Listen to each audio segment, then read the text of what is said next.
En direct dans notre studio avec nous, notre invité du petit déjeuner politique, c'est Daniel Obono, député de la France Insoumise. Bonjour. Bonjour.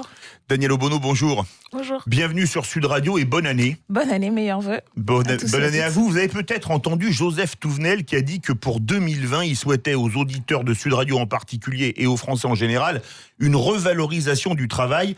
Qu'est-ce que vous souhaiteriez, vous, aux auditeurs de Sud Radio et aux Français en ce deuxième jour de l'année 2020 ? Je souhaite le meilleur, la santé, et puis que effectivement les efforts, le travail paient vraiment, et notamment à travers une augmentation, par exemple, du SMIC, mais plus largement que le travail paie aussi à la retraite, c'est-à-dire que le gouvernement retire sa mauvaise réforme, parce que ça va aussi, pour les années à venir et pour toutes les générations, être un recul social majeur. Vous avez parlé du SMIC, je vais revenir dessus. C'est la question du jour sur Sud Radio, le débat à partir de 9h. Il y aura d'ailleurs le patron de Force Ouvrière avec nous. Est-ce que vous auriez donné un coup de pouce au SMIC ? Je rappelle que le SMIC a augmenté de 1,2% hier. Écoutez, les profits n'ont jamais été aussi importants. Il y a eu encore un record qui a été battu en 2019 sur combien gagnent les multimilliardaires et d'où viennent ces profits. On le voit encore maintenant en période de grève où on nous explique comment le fait que des salariés n'aillent pas travailler, ça coûte de l'argent. Ça veut dire qu'ils produisent des richesses. Donc, comment est-ce qu'on peut considérer que ce soit normal que celles et ceux qui produisent le plus de richesses n'en profitent pas, au contraire voient leurs conditions de vie toujours plus précarisées. Donc oui, ce serait normal, naturel, dans la société, dans un des pays les plus riches du monde, où ceux et celles qui produisent les richesses doivent pouvoir en profiter, et donc que ce soit réparti. Et le salaire, c'est quand même le premier moyen, le premier outil pour une meilleure répartition. Voilà. Et donc c'est pas qu'un coup de pouce, c'est une véritable revalorisation dans le secteur privé comme dans le secteur public, et qu'on partage véritablement le fruit des efforts et des labeurs de tous, et que ce soit pas juste accaparé par une minorité, toujours les mêmes, qui fait tout ça, fait exploser tout ça dans des bulles financières, et pendant que les gens, ils tirent la langue, quoi. C'est pas normal. Après le travail, il y a la retraite. 29e jour de conflit aujourd'hui. Un conflit qui n'en finit plus. Vous avez entendu les vœux du président de la République qui dit qu'il ira au bout de sa réforme, mais qu'il faut négocier. Oui. Est-ce que vous souhaitez une fin de crise rapide ?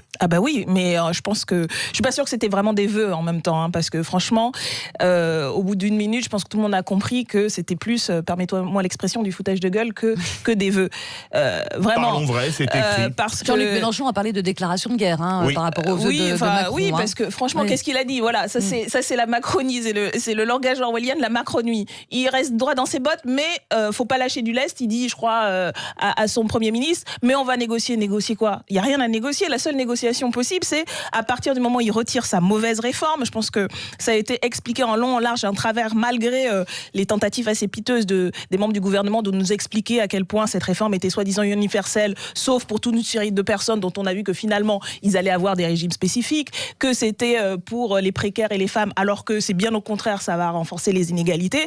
Bref, ils se sont pris tous les pieds là-dedans parce qu'aucun n'était capable de nous expliquer comment le point allait être revalorisé ou permettre qu'on ait des retraites décentes. Donc, leur truc, ils y comprennent même rien eux-mêmes. Ils ont pensé pouvoir nous la faire avaler. Et donc le seul moyen de véritablement commencer à négocier, c'est qu'ils retirent leur mauvaise réforme. Et donc à partir de ce moment-là, il sera possible de discuter comment est-ce qu'on améliore notre système qui permet quand même aujourd'hui à ce qu'on ait les retraités les moins pauvres d'Europe. Où voilà, on a quand même, grâce au système solidaire par répartition, sorti beaucoup de retraités de la pauvreté, mais qui reste encore à améliorer. Et donc on pourra commencer à discuter et à négocier une meilleure réforme quand il aura retiré son mauvais projet. Je pense que voilà, ce serait très rapide, et je pense que les grévistes aujourd'hui ils demandent que ça, parce que faire la grève c'est pas simple pour mais Daniel eux, Obono, vous voulez que le conflit se durcisse. La CGT appelle à bloquer les raffineries. Si on bloque les raffineries, les gens ne peuvent plus aller travailler. C'est pas moi qui le veux. Je pense que c'est Monsieur Macron. Il l'a dit hier. C'est lui qui a eu un discours, y compris très dur, de totale incompréhension vis-à-vis des grévistes.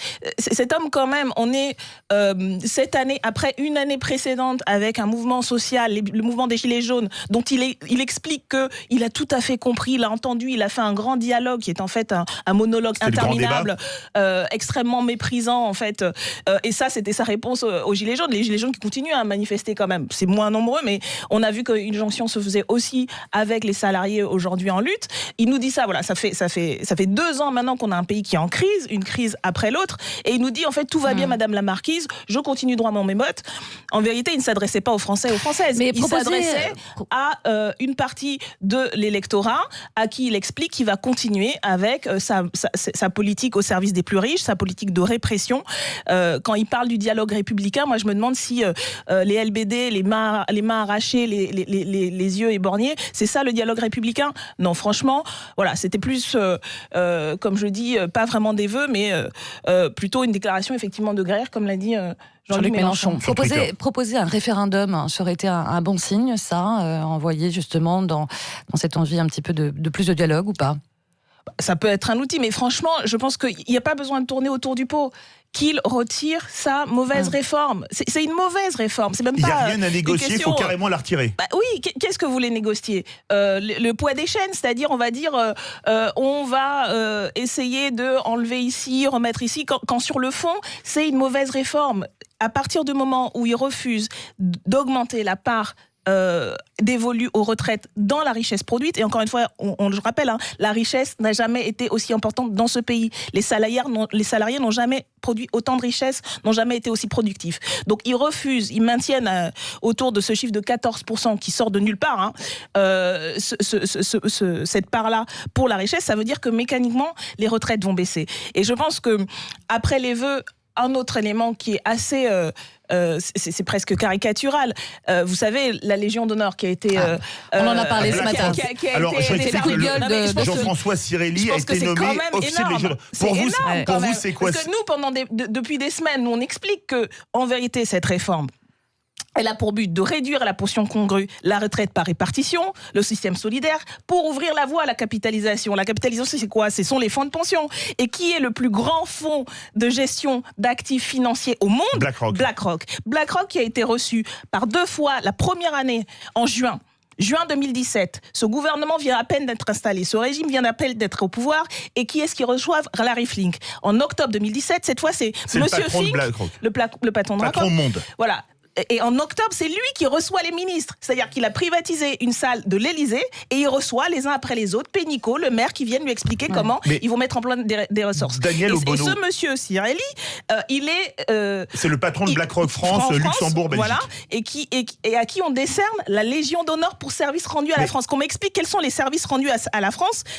Ce qui est sûr, c'est qu'il rend des services à la finance internationale, aux amis de M. Macron, mais certainement pas aux Français, aux Françaises, quand il veut développer la capitalisation. Est-ce que vous diriez que cette Légion d'honneur à Jean-François Cirelli, c'est une erreur ou une faute ou une provocation? Je pense que c'est tout à fait assumé. Ces gens-là, en fait... Non mais erreur, faute ou provocation? C'est une provocation, très clairement. Ils sont toutes honte bues. Je veux dire, ils y vont, tant qu'à faire, on y va, on bourrine, et puis c'est bien ce qu'on disait tout à l'heure. En fait, ils n'ont pas parlé aux Français, ils ne s'adressent pas aux Français. Ils n'ont pas l'intérêt général en tête quand ils font leur politique. Ils le font depuis le début, et on le dit depuis le début, et je crois qu'aujourd'hui c'est très clair, c'est un président des riches au service de la finance, et je crois que là c'est la caricature même. C'est une légion de déshonneur. Je pense que si on devait donner la légion d'honneur aujourd'hui, c'est aux grévistes, parce que eux, ils se battent pour l'intérêt général. Voilà. Et donc il y a 2 mondes aujourd'hui qui s'opposent, le monde de Macron, de BlackRock et du chacun pour soi et de la finance, et puis le monde de la solidarité que défendent aujourd'hui les grévistes. Donc pour vous, quand Édouard Philippe dit qu'il ne va pas toucher au régime par répartition,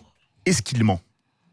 Ils mentent d'une certaine manière, parce qu'en fait, ce qu'ils font, c'est qu'ils réduisent. Effectivement, ils vont pas dire que on va remettre en cause la solidarité. Ce qu'ils font, c'est qu'ils réduisent au minimum. On va, comme je vous disais, mécaniquement, les pensions vont baisser, et donc on favorise le fait de dire voilà, vous avez une petite retraite par répartition qui est pas suffisante, parce que avec la remise en cause, les réformes qu'il y a depuis des années, parce que c'est pas la première, ils font croire qu'ils sont en train de tout chambouler, ils accélèrent un processus qui a déjà réduit le niveau des pensions.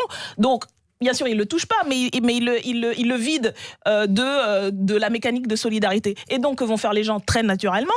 Ils vont essayer de se constituer leur propre retraite. Donc non, en soi, ils sont pas en train de détruire le système, ils le vident de sa substance. Et donc, au final, ils favorisent la financiarisation. D'ailleurs, dans la loi Pacte qui a été votée par la majorité à l'Assemblée nationale, il y a déjà des outils pour favoriser la capitalisation et la finance, la retraite par financiarisation. Donc, en vérité, il ment par omission, on va dire. Pour finir, c'est ce qu'on dit à la confession. Pour finir sur les retraites, vous serez dans la rue le 9 janvier prochain ? Oui, on sera aux côtés des salariés, des syndicalistes et des non-syndiqués aussi beaucoup. Et je pense que beaucoup de salariés qui ne peuvent pas faire grève essaient de venir en manifestation pour montrer aussi leur soutien, leur solidarité. Donc j'espère qu'il y aura beaucoup de monde pour faire reculer ce gouvernement et qu'il retire sa mauvaise réforme. La France Insoumise, c'est une initiative de Jean-Luc Mélenchon et de Mathilde Panot, a fait une collecte pour les parlementaires. Je parle de quête, si on parlait de confession, peut-être que c'est une raison de cause à effet, pour venir en aide aux grévistes. Est-ce que vous avez donné ? Ah bah oui, bien sûr que j'ai donné. Et j'espère que tous les députés d'opposition qui soutiennent la mobilisation... J'espère que tous les députés si Marine Le Pen vient vous donner de l'argent, vous direz oui ? Bon, écoutez, je ne sais pas si on a envoyé directement à Marine Le Pen. On l'a envoyé à toutes les forces progressistes qui soutiennent la réforme. Je ne crois pas qui soutiennent le mouvement de grève. Je ne crois pas que Madame Marine Le Pen soutienne véritablement les grévistes, puisque elle est contre la retraite à 60 ans et son mouvement n'a fait que en fait de l'opportunisme pour se faire entendre. Donc ils sont d'ailleurs pas bienvenus dans les manifestations. Donc je ne crois pas qu'elle en fait partie. Mais j'appelle bien sûr tous les collègues, toutes les forces de gauche, des forces progressistes, même y compris certaines forces de droite qui se rendent bien compte que là, ça va un peu trop loin, à participer à cette caisse de grève et à soutenir le mouvement. En parlant de l'Union des forces progressistes, on est déjà en 2020. Daniel Obono, ça va être les municipales. Est-ce que la France Insoumise est prête à une union des gauches pour exister encore plus, pour rassembler, vous parliez tout à l'heure de la France de Macron, pour approcher les gauches d'aujourd'hui? Nous, on est prêts et prêtes et on travaille à fédérer surtout le peuple et la population et tous les mouvements, tous les collectifs, toutes les initiatives qui vont dans le sens de se réapproprier un pouvoir au niveau local, à remettre en cause les choix d'austérité et puis à expérimenter des formes de démocratie locale. Donc c'est ça le sens de notre investissement. Mais une union des gauches sur certaines listes municipales, c'est possible, ça ou pas ? Ça ne veut rien dire une union des gauches, c'est-à-dire que faire une addition des étiquettes, je ne crois pas que ça donne envie aux citoyens et citoyennes de se mobiliser. Par contre, avoir sur le fond des dynamiques, des campagnes avec des programmes de véritables changements au niveau local, de développement de la démocratie, d'écologie populaire, oui, et ça, on participe aujourd'hui à des dynamiques citoyennes avec d'autres sensibilités politiques. Voilà, on n'est pas ouvert, mais notre démarche n'est pas celle de refaire une union de la gauche, parce que ça ne marche pas, parce que ça a beaucoup d'effets. L'inverse ne marche pas non plus. La dispersion des voix, ça fonctionne pas non plus. Écoutez, nous, ce qu'on construit, c'est une fédération. On a fait d'ailleurs des appels en ce sens en disant il faut fédérer le peuple et de prendre les choses par l'autre bout, justement, parce que on se retrouve aussi quand même dans cette situation avec un macronisme issu du Parti socialiste qui a déçu parce qu'il faisait une politique de droite avec une étiquette justement union de la gauche, etc. Donc à un moment donné, faut repartir de la base de ce que portent les gens et se mettre au service de ces initiatives. Dernière question en 1 minute. Que vous inspire la fuite de Carlos Ghosn du Japon vers le Liban ? Ce que ça m'inspire, c'est un James Bond. Non, je crois que c'est pas. Enfin, franchement, les charges qui sont retenues contre lui, c'est quand même de la fraude fiscale. C'est quelque chose d'assez sérieux. Voilà. Et quand on sait les milliards. Alors là, il s'agit du Japon, mais je crois qu'il y a des procédures qui sont peut-être en cours aussi en France, parce qu'il n'y a pas de raison que ce ne soit pas non plus le cas en France. On sait les milliards que représente la fraude fiscale. Je ne crois pas que ce soit très drôle. Et je trouve assez indécent la manière dont ce nouvel élément de cette affaire judiciaire est raconté comme quelque chose de presque flatteur, une espèce de geste. Non, c'est quelqu'un qui a beaucoup d'argent, qui a beaucoup de réseaux, qui a les moyens de se soustraire affaire à la justice. Quand on pense voilà, à la manière dont des gens qui vont prendre à manger dans un supermarché parce qu'ils ont faim se retrouvent tout de suite au tribunal, etc. Voilà, on n'en parle pas comme avec beaucoup de mansuétude. Donc je trouve ça assez indécent de le présenter comme un James Bond. Voilà, il faut qu'il réponde de ses actes en Japon et y compris en France s'il s'avère qu'il a commis les mêmes actes en France. Donc voilà. Affaire à suivre. Hein. Merci beaucoup d'avoir été avec nous, Daniel Obono, en direct ce matin dans Sud Radio. À suivre dans quelques instants après les infos. Ce sera la séquence humour de Walter à 8h20. Allez, on revient dans quelques instants. Le Grand Matin Sud Radio. En janvier, chez Opel, c'est l'heure des bonnes résolutions. On ne parle pas de « je passerai moins de temps sur mon smartphone ». Non, en janvier.